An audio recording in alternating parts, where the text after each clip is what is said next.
पनुआकिल ऐं भरपासे में सिहत खाते ऐं एनजीओज़ जी फंडिंग ते खोलियल BHU सेंटर डिस्पेंसरियूं इलाइक़े जे मिसकीन मरीज़नि खे को लाभ न ॾेई सघियूं।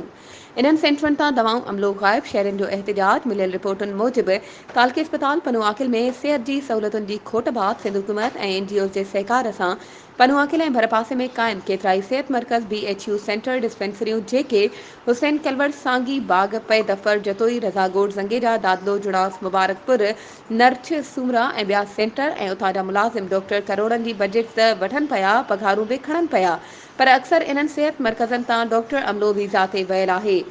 रज़ा ॻोठ सेंटर समेत काफ़ी सेंटरनि खे ताला आहिनि। दवाऊं मुबैना तौर ते विकिरो थियनि पियूं।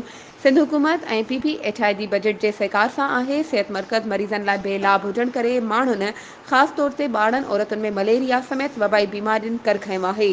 काफ़ी सेंटरनि तां सरकारी आलात बि गुम आहिनि। सिहत खाते में अंधेर ते हिकु ख़याल जी कफ़न पोश अॻवान गुलाम मुस्तफ़ा कलवर, अब्दुल गफ़ार रबनवाज चकी वाला, अब्दुल फताह खमीसो कलोड़ो ऐं ॿियनि पनुआकिल सखर में सिहत खाते जे बाला अमलदारनि ऐं PPHI जे रीजनल डायरेक्टर ख़िलाफ़ सख़्त एहतिजाज कंदे सिहत खाते खां सहूलियतुनि जी घुर कई आहे। वधीक ख़बरुनि ऐं अपडेट्स जे लाइ असांजे चैनल खे सब्सक्राइब कयो ऐं हा, बेल आइकन खे प्रेस करणु न विसारिजो त जीअं असांजी हर नई अचण वारी वीडियो तव्हां ताईं पहुची